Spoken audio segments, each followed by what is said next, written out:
Kecenderungannya kalau Kang Samad melihat, karena Kang Samad kan dari partai yang sama ya dengan Presiden, ini akan lebih cenderung membiarkan Bu Destri menjalankan fungsinya, tidak mau terburu-buru untuk mengajukan nama, atau ya Kang Samad merasa tidak lama lagi kita akan mendengar pengajuan dari Presiden?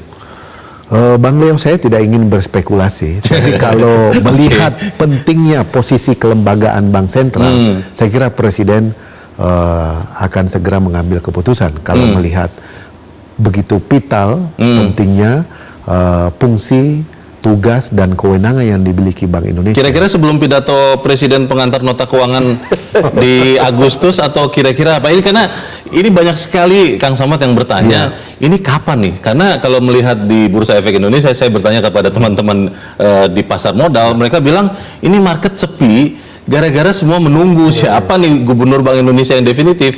Kira-kira akan sebelum pidato Presiden atau sesudah? Nah, Bang Leo, kita DPR kan sekarang lagi reses. Oh iya. Iya, jadi kita baru pembukaan masa sidang itu tanggal 14 Agustus. 14 Agustus. Yeah. Jadi mungkin melihat timeline itu. Kita lihat, walaupun di tengahnya juga bisa saja atas situasi permintaan persetujuan pimpinan DPR, bisa saja kalau ada yang sangat urgent, penting, ya urgent dilakukan hal tersebut. Seperti sekarang kemarin di paripurna DPR diberikan persetujuan Komisi 3 untuk melakukan kegiatan persidangan RDPU misalnya berkaitan dengan satu undang-undang yang dimana publik sedang menyorot hal tersebut. Tidak harus menunggu reses selesai begitu ya sebetulnya ya? Iya, jika ada persetujuan dari pimpinan yang DPR. urgent ya. Mas Adit kelihatannya ingin menambahkan, mungkin Bakom juga sudah punya atau sudah dengar-dengar dari Presiden. Kapannya dulu deh, kita tidak bicara figurnya Mas Adit. Justru seharusnya informasi itu dari partai ya. Tapi sekali lagi saya ingin menegaskan aja, kalau melihat memang ini kan alternatifnya hanya dua ya, segera atau memberikan kesempatan kepada Ibu Destri ya, dan timnya untuk melanjutkan entah sampai kapan timeline yang akan diberikan Presiden memutuskan untuk menginginkan. Tapi artinya begini, kalau tadi Mas Leo juga menyampaikan bahwa ini market menunggu sinyal dari Presiden mengenai nama. Memang seorang figur peran seorang figur untuk membangun trust, membangun kepercayaan market itu memang cukup signifikan ya, kita juga harus akui itu begitu soal figur. Tapi kita juga harus melihat bahwa peran Bank Sentral yang kolektif kolegial sekali lagi ya, itu kan juga harus dilihat tidak semata-mata dari figur siapa yang memimpin. Dalam kondisi ini kan tentu arah kebijakan atau navigasi kebijakan dari Bank Sentral itu yang menurut saya lebih sama pentingnya atau justru lebih penting daripada seorang figur Gubernur Bank Indonesia, karena itulah yang mendasari yang akan dilihat market bahwa arah kita Bank Indonesia dan negara ini akan kemana ekonomi kita. Karena di panggung ini tidak ada yang menjadi presiden, kita tidak tahu kapannya, tapi di bagian berikut pemirsa kita akan coba melihat mungkin figur-figur mana yang akan cocok jadi Gubernur Bank Indonesia. Tetap bersama kami.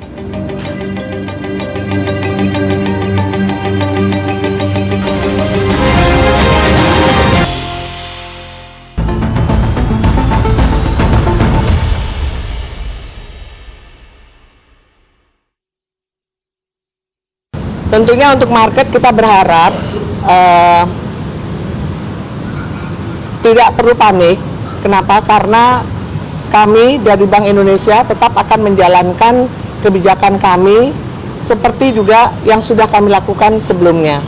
Jadi stance kebijakan kami tidak berubah, bahwa stabilitas nilai tukar akan tetap menjadi kunci dari kebijakan kami saat ini, sehingga kami juga akan terus berada di pasar, baik dengan melalui intervensi di spot, di NDF ataupun NDF, dan juga tentunya di satu sisi juga kebijakan kami yang bersifat untuk pro growth akan kami teruskan melalui kebijakan makro prudensial kami. Terima kasih Anda masih bersama kami, pemirsa. Saya ingin ke Mas Adit. Mas Adit, bicara nama ya, sekarang udah banyak sekali beredar. Ada nama Destri Damayanti, ada nama Purbaya Yudisadewa, ada nama Budi Gunadi Sadikin, bahkan ada nama Mulyaman Hadad, ada nama Thomas Djiwandono, ada juga disebut-sebut nama Burhanuddin Abdullah. Iya. Kelihatannya akan dari dalam, itu dulu ya saya tanya ya, Ya. dari dalam Bank Indonesia atau bisa juga dari luar? Kalau by aturan, sesuai aturan memang Gubernur Bank Indonesia itu bisa dari dalam dan bisa dari luar. Dua-duanya bisa? Dua-duanya bisa. Oke.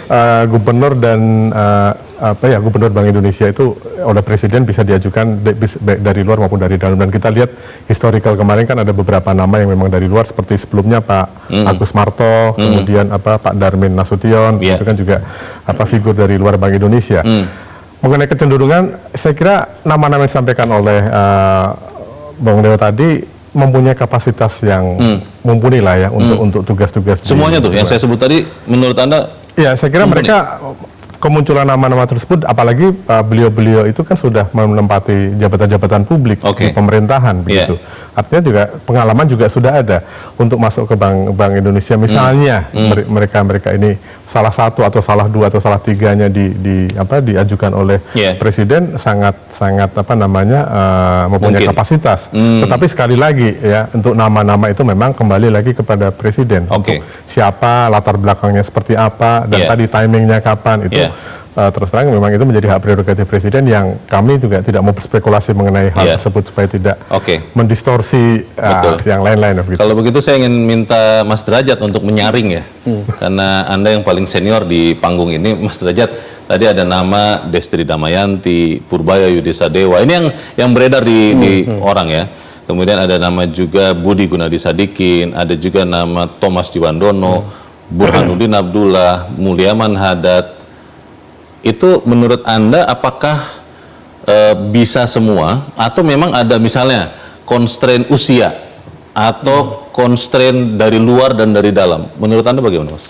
Saya rasa nggak ada ya constraint itu, semuanya ya sesuai dengan yang ada di undang-undang. Terus kalau dari sisi kemampuan, usia tidak ada batasan?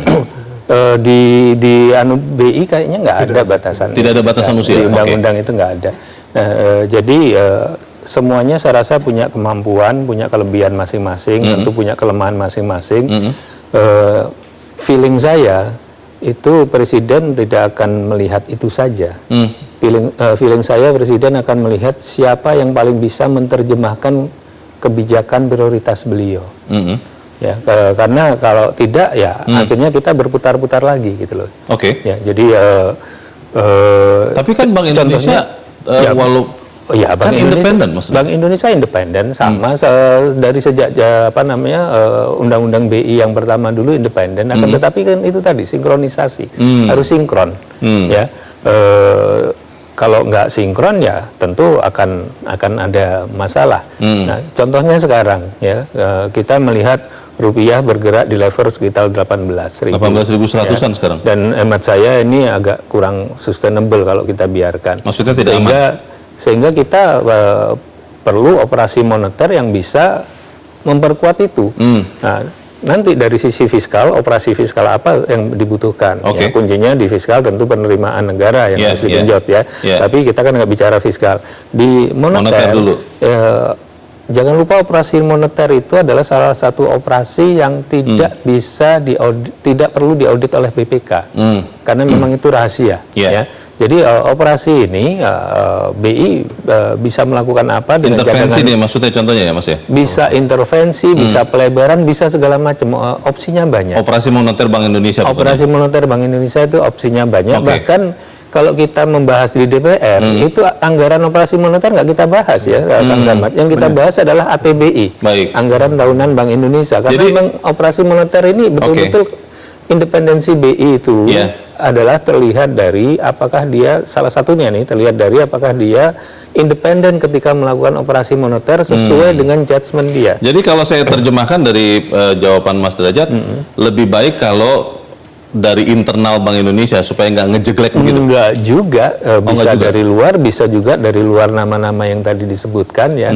Tapi feeling saya Presiden dan para penasihat terdekat Presiden akan mencari siapa itu yang kira-kira paling bisa menjalankan operasi moneter yang bisa mendukung kebijakan-kebijakan prioritas. Dari nama-nama tadi yang Anda lihat Mas Derajat, ada yang paling mendekati kriteria itu? Ya saya nggak fair kalau apa namanya saya menilai ya. Kan boleh. Semuanya teman-teman saya lah lagi. Tapi kan boleh melihat yang paling bisa mendekati begitu, Mas Derajat. Inisialnya LS, Halil Samusir. Inilah, saya ingin ke Kang Samad. Ini memang kan nanti juga fit and proper test bukan seorang Kamru Samad sendiri kan, itu kan bersama-sama ya Komisi 11. Tapi pertanyaannya adalah apakah Anda setuju dengan yang tadi Mas Derajat katakan bahwa yang paling penting ukurannya adalah orang yang bisa bekerja dengan sangat sinergis dengan pemerintah, kebijakan fiskal, CQ presiden, atau seperti apa? Jadi Bang Leo, kalau saya melihat potret figur itu kita bisa lihat pada dua aspek. Pertama, ibaratnya yang berfungsi sebagai gas itu adalah figur yang pro growth.